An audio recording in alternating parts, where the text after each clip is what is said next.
and welcome to the podcast that must not be named. I'm Melissa. I am Luke. He's back. I'm back. And we are here discussing Harry Potter and the Goblet of Fire, Chapter 27. Padfoot returns. He's back too. Man, a bunch of returning characters on the podcast this time. Real quick, Thank you to Abby for filling in for me last chapter. I very much appreciate it. Hopefully she was wonderful for you. Why is it playing? I didn't hit stop. Anyway, thank you, Abby, for joining Melissa last episode in my absence. And Melissa, tell us a little bit about this chapter. All right, so this chapter was 26 pages long. It was 3.54% of the book. And hey, Benj, can you tell us what happened?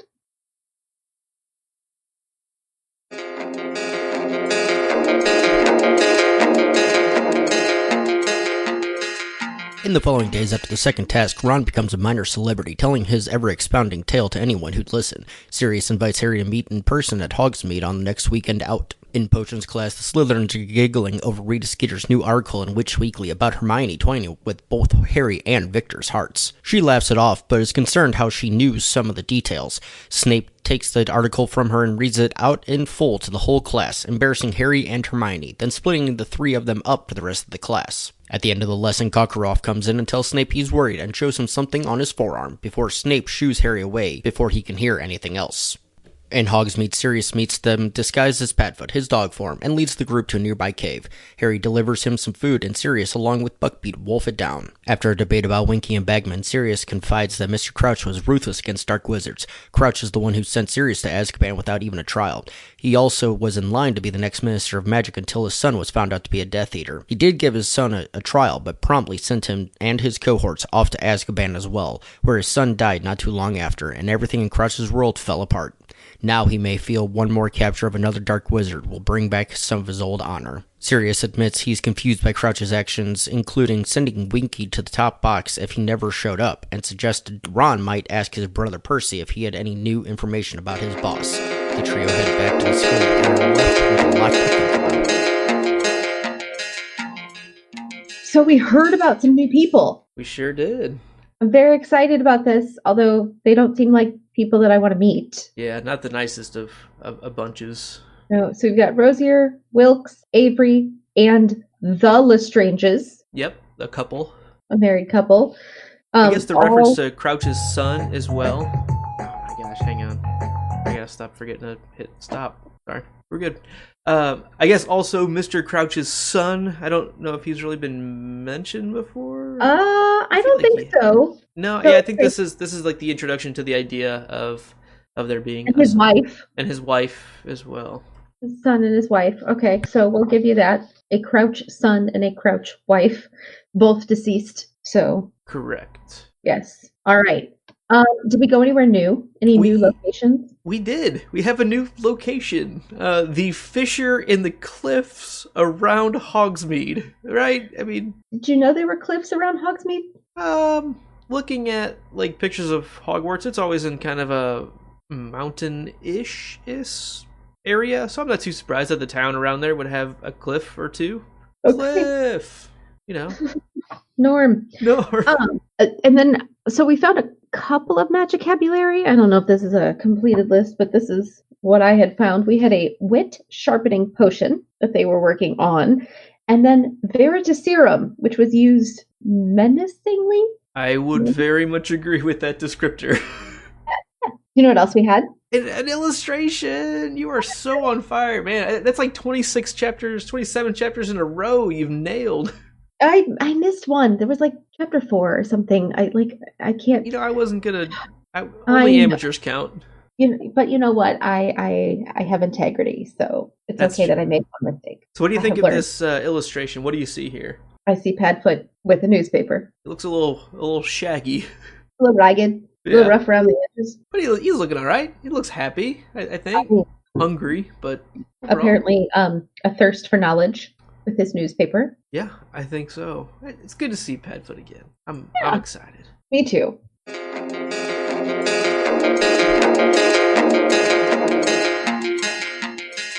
All right, so let's go ahead and jump into your notes. Okay. What did I say first?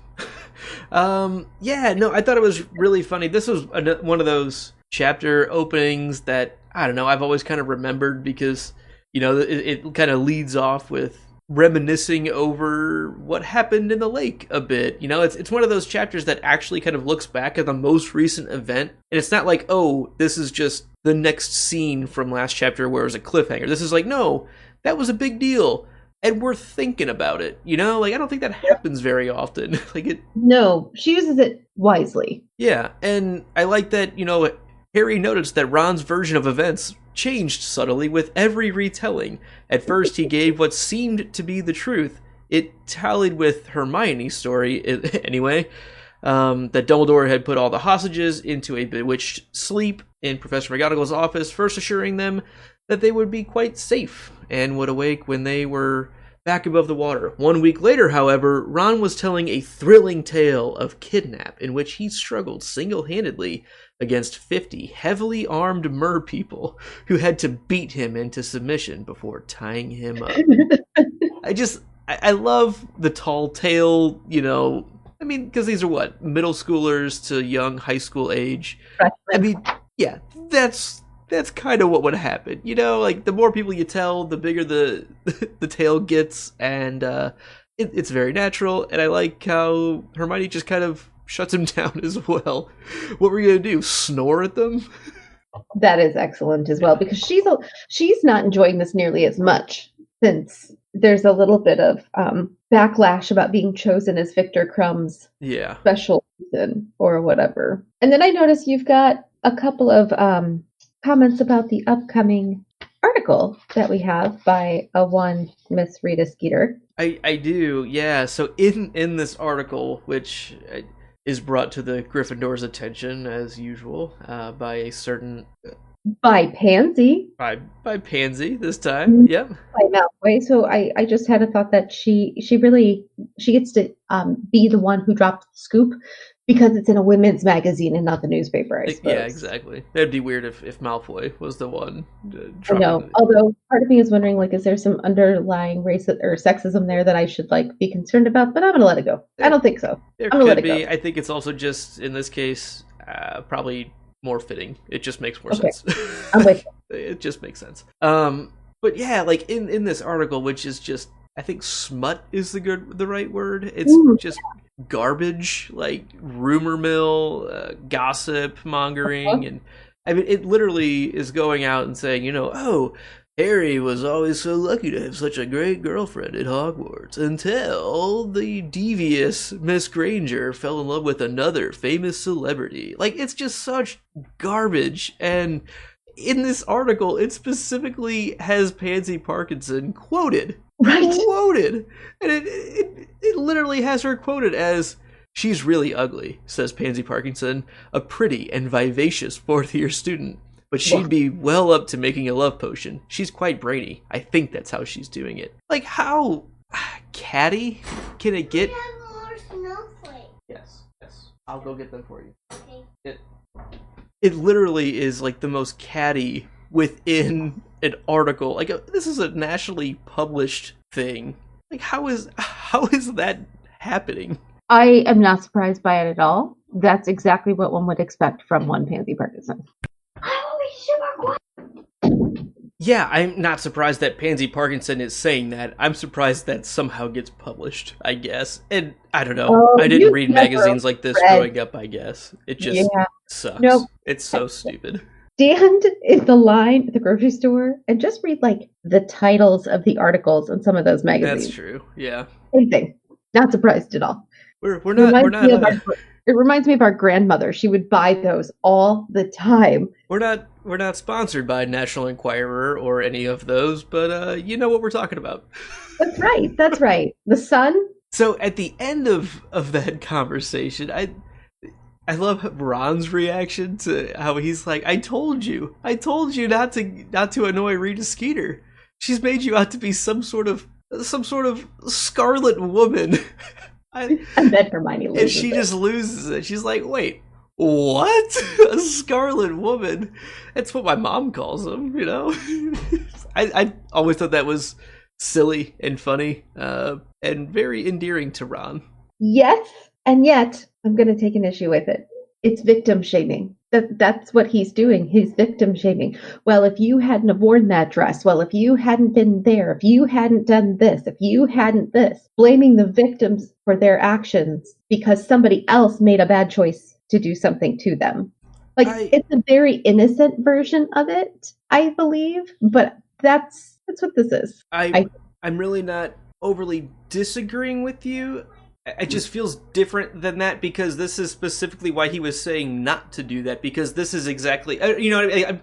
I know, but this is the low level, like, systematic victim shaming that is so normalized. But if she wouldn't have annoyed Rita Skeeter, this wouldn't have happened. She would have stayed off of the green acid, the acid but green. Calling her a scarlet woman, that, like, it definitely plays into that idea. Okay. Like, if one thing, if you've been like, I told you so, shouldn't have done that. That's fine. Like, that's a threat. But, like, the way he's labeling her. I don't take it as he's labeling her. Maybe that's the difference that I see in it. I think he's saying that's what she's trying to do. That's what Rita's trying to do. Fran's not saying that he thinks that. That's, I guess, maybe why I feel a little bit differently about it. But it's Hermione's fault that she's doing that. I don't know. I don't think it's Hermione's fault. And I think, I don't know. I can see how this is sort of like a low level of that. I think that's fair. That's pretty fair, yeah. So normalized that we don't even notice that it's there. Yeah, I think that's fair. Hey, can we go to potions class? Let's go to potions class. Because I have something for you. I'm so ready for this. I am so ready for this. I gave you a present. Are you ready? I'm very ready. I'm going to read 4 words that I typed just for you. Snape is the worst. Thank you, everybody. This has been chapter 27 of Goblet of Fire. We'll see you guys next week, because that's all we needed to say. That's the whole show. That's it, folks. And these are the things that people forget. You know, he's just so nasty. Yeah, he's pretty bad. Reading the article out loud to the class. Mm-hmm. Like, it's one thing if you're passing notes and you're like, oh, I'm going to read some of this out loud. But an article written by an adult and obviously untrue. That's not fair. Threatening Harry with the Veritaserum? That's illegal, first of all. Specifically, he says that himself. Yes. If it's so specifically controlled by strict ministry guidelines, how come Snape has some? I mean, probably he brewed it. I get it, potion master, but if it's strictly controlled, how was he even able to brew it? I would imagine he has some kind of certifications that would go into, like, you have to be a certain level or some kind of qualification that you're even allowed to brew it, kind of thing. Is my guess. Maybe he has his concealed Veritaserum carry license. Or you know, he's got his Veritaserum just license in general, you know, like a liquor license. He's able to make it because he's got a brewmaster's license. Oh my gosh. So then my question becomes, does this scene show that we have a problem with Snape? Does it show that we have a problem with the ministry? Or does it show that we have a problem with both of those things simultaneously? Oh, I think it's just Snape. I think the ministry is fine with controlling it. Not if there's a teacher threatening to use it in a classroom. Well, I'm not gonna. Let's avoid that conversation for big political talk that I don't really want to get into. Of like, what should the government be involved in anyway, and what can they really do in the long run, other than just say, "Hey, here are the rules." Okay, so my point is, strict control maybe is not that much of a follow through. Like, ooh, strict control, and yet here's this guy doing inappropriate things with it. He is also in a very specific position. I know. That's where, like, I think it's a little bit different. I mean, I don't know. I feel like the ministry probably does their best. Your average kid average guy walking down the street threatening the random stranger with their bottle of Veritaserum. Right, and I bet almost no other teacher at Hogwarts would even be able to do the same thing. You know, if they were just as vindictive and evil like Snape is, they wouldn't have the, I don't know, licensure or ability or, you know, whatever it took to have him legally be able to have it and make it. Like, that wouldn't be an option for the other professors, is my feeling on it. So Snape is easily able to get around the control because no one else would even think that it would be a problem. Well, that, or he just has access to it and therefore he can abuse it. Okay. I guess that's really the kind of the crux of what I was getting to. Snape issue. I believe it's a Snape issue. Because in this book, Snape is the worst. Yeah. Last book, Snape was the worst. He was pretty bad, but in this book, he's the worst. Pretty much garbage. Okay, I'm in. Anything else on the potions class for you? I highlighted so much of that scene, but I think we've already kind of touched it. Because he's the worst. And I did that before I even saw that your note was. I was like, you know what? I don't even need to say these things because she's so right. It's very rare I get to be right, but that's what happens when I've agreed with you. You're right all the time. That's what happens when you agree with me. Well said, Melissa. That's 2 in a row. One thing I did want to point out in that conversation is kind of towards right before he actually threatens with the Veritaserum, he breaks out now Mad-Eye Moody might have joined your fan club, but I will not tolerate your behavior. One more nighttime stroll in my office, Potter, and you will pay. Right, said Harry coolly, turning back to his ginger roots. I'll bear that in mind if I ever get the urge to go up in there. Some Harry sass, always good, always a fan of that. Yeah. And I like the struggle that Harry goes through in like I definitely don't want to get Hermione in trouble for stealing the boomslang skin last year. I don't want to get Dobby in trouble, but like I really don't want more information to be divulged. Like, for much bigger issues, if this Veritaserum is used, and or my personal relationship, my crush on Cho. More embarrassment is not what he wants. So, I just like the way it kind of goes through Harry's thought process of like, oh, yeah, that would be, like, really bad for, like, a lot of people. Like, Sirius would get taken out. This would just all be bad right now. I mean, and really, Harry hasn't done much wrong. No, people are doing bad things, or maybe bending the rules around him pretty often. For his benefit, but he didn't actually do them. Now, I will say, normally, at this point, I would have stopped you with the whole embarrassed about saying about his crush on Cho, and I would say, you know what, that's a typical teenager thing, and it's not that big of a deal, and, so what if people find out about it? But not in this chapter. Because after Snape had read aloud the article to the class, he absolutely would have called that out too and made a big deal and made fun of Harry and made it worse because of the crush. So yes, and he should be worried about bullying that. He was already doing. Because Snape is the worst. Snape is the worst. Yep. Okay. I think I've had enough of Snape. Can we go shopping? Let's go shopping. All right. So we go to Hogsmeade, and we really only make one stop. We go to the sock store. Yeah. And they shop for socks for Dobby, which is lovely, and I appreciate that. But I had a concern. Okay. One of the pairs of socks scream when they get too stinky. I feel like this could be an issue. Okay.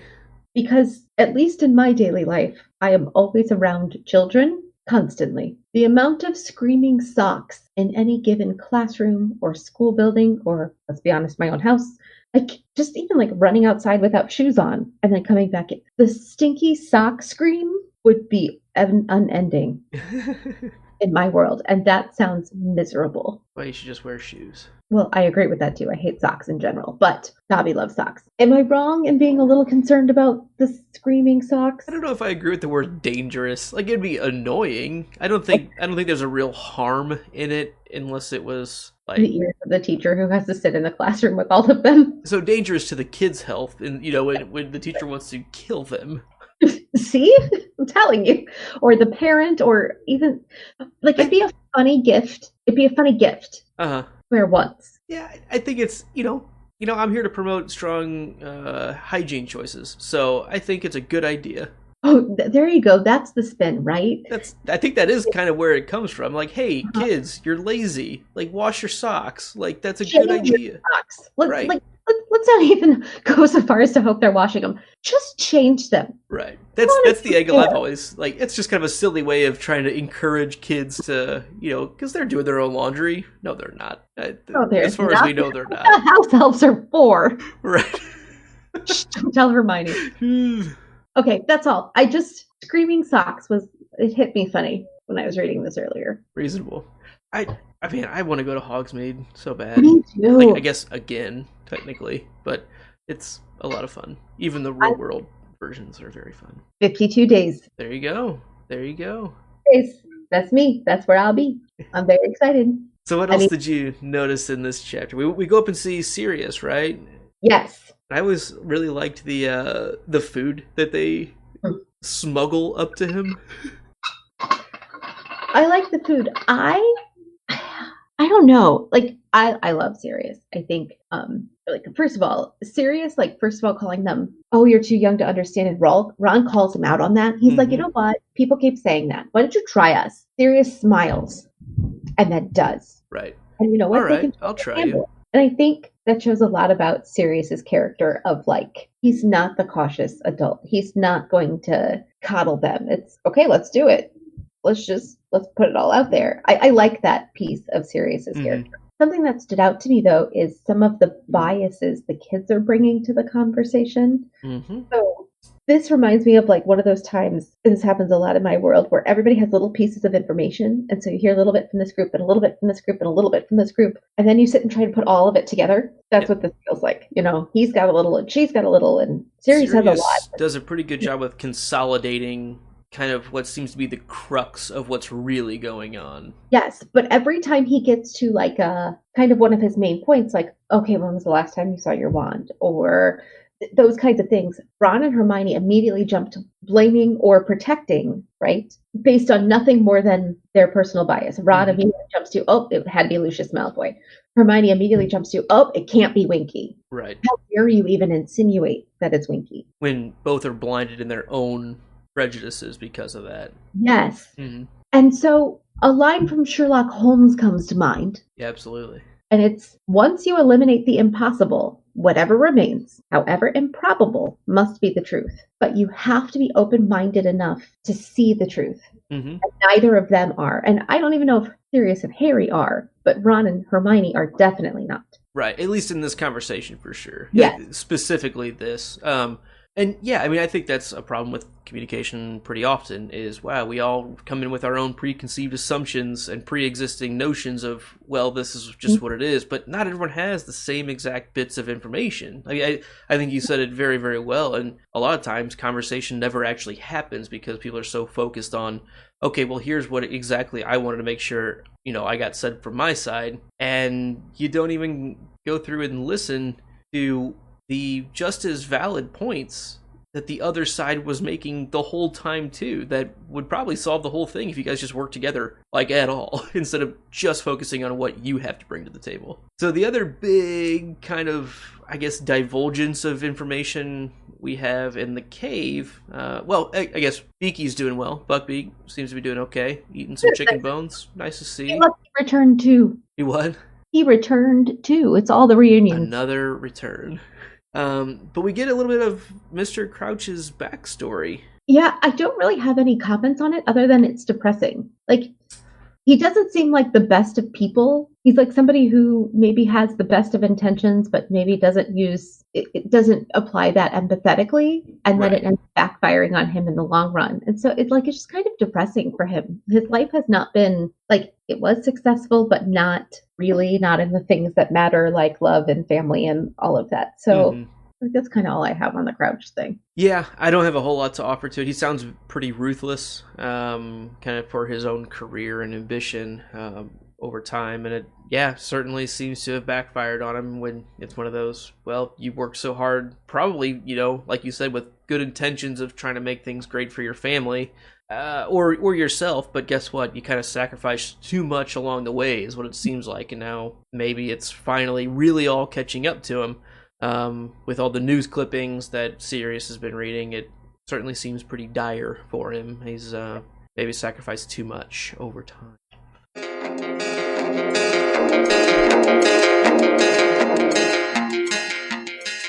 All right, Luke, it's time to get into your 5 burning questions. Question number 1. Do you think there are some bad side effects to the wit sharpening potion? Or else, why wouldn't you just be using it all the time? I would assume it might be regulated for use, or very expensive, possibly, or maybe it causes bloating. Yeah, bad gas. Violet Beauregard. Gotcha. You turn into a giant blueberry, or, Aunt Marge.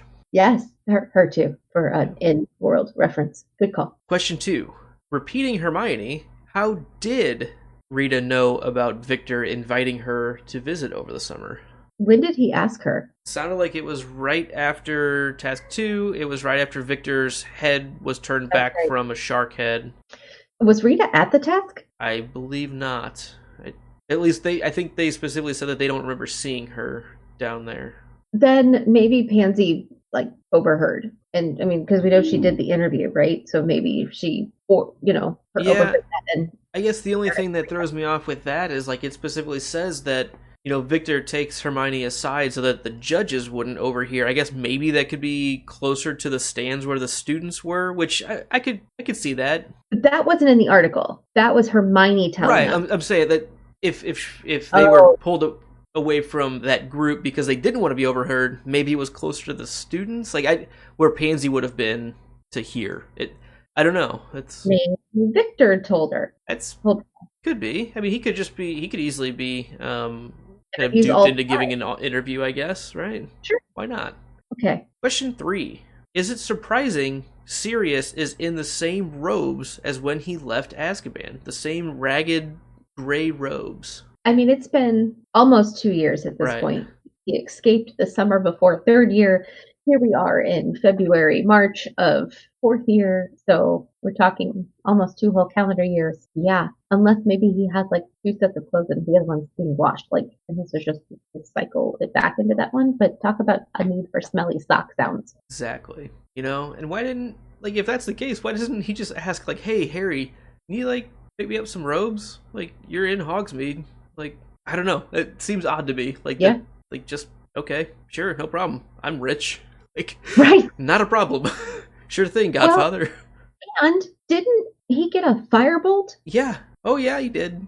From Sirius's For 13 birthdays and Christmases that were missed. Right, but how about you order yourself some pants or something? I agree. Yeah. No, okay. I don't think he's hurting for cash. I think it's more, if anything, it would be because he can't actually go into a store himself to do it. So that's why Harry would have to do it for him. That's a good point. But he doesn't ask for it. I'm surprised by that. Question number 4. What is on Karkaroff's inner right forearm? Birthmark? Varicose veins. Varicose veins? Yeah.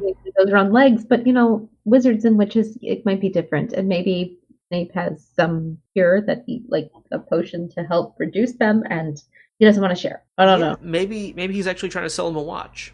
Yeah. Does that remind you of the genie at the beginning of Aladdin? It will not break. It broke. I guess it's not actually the genie, but before. Yeah. I actually got from Hercules when they're in Thebes, right? The China shop. Well, no, not the China shop. It's when Hercules is going to practice being a hero with Phil. They're in the worst time ever. Oh, that was after the floods. Oh, it was right after the earthquake. I remember. And then the guy walks by and he opens his coat. And he's like, "You want to buy a sundial?" You want to buy a sundial? He doesn't have a watch. I love that movie. That's a good one. Underrated, I think. Not in my household. It is highly rated here. Good. Question number 5. Is Percy as ruthless as Crouch seems to be? Ron isn't so sure. I think there's potential. I've always thought that. Percy wants what he wants, and he has worked very hard to get it. And I think I don't think the ruthlessness is apparent all at once. It probably will creep up on him, but there is definite potential that as Percy ages and advances his career, that I can absolutely see that becoming a path he could choose. Yeah, maybe focusing on ends justifying the means, because I think Percy's probably a good person, but yeah, I mean if until he gets to where he wants, I don't know. And he's a good person, but he's going to put what he wants over maybe the benefit and betterment of others. Mm-hmm.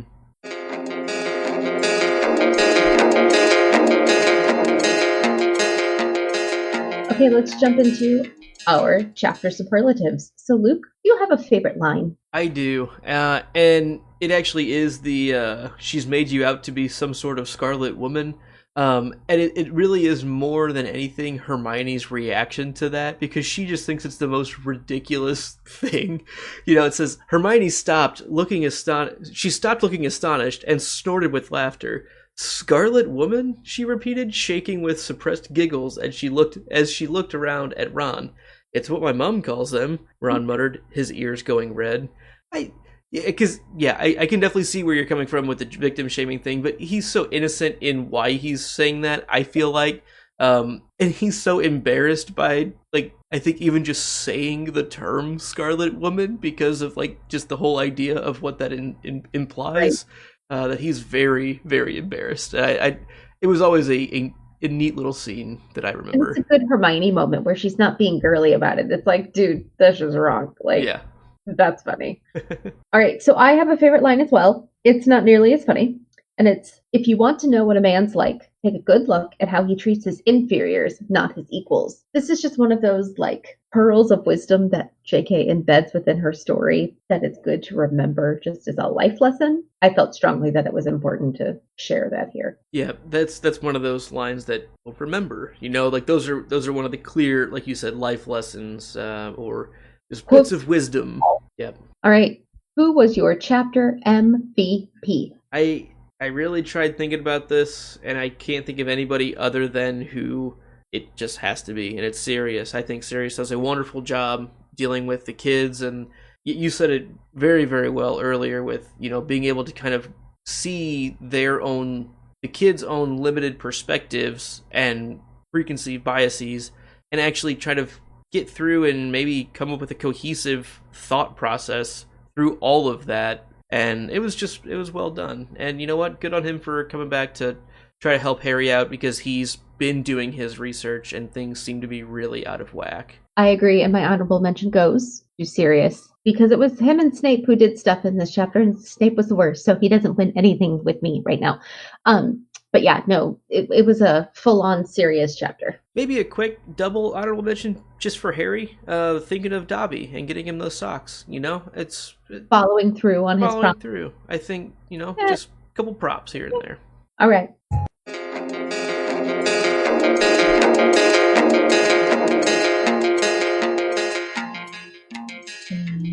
And we're out. And while we're gone for the week, you can find us on social media. We are on Twitter at NotNamedPodcast and on Instagram. You can send us your digital owls at notnamedpodcast@gmail.com. Find this show and all of our shows at thepodcastthat.com. Subscribe, like, rate, leave comments on iTunes or on YouTube, where we have started live stream recording some of our episodes here and there. Follow us on Twitter to find out when we're doing that. It's been a little inconsistent, but, you know, that's okay. Listen to this Not Named podcast on Radio Public. It's free, it's easy to use, and it does help listeners like you find and support shows just like this one. When you listen to this show or any of the shows at thepodcastthat.com on Radio Public's Android or iOS app, everyone benefits. We'll be back next week with chapter number 28. The Madness of Mr. Crouch. Ooh, stay imaginary. Thanks.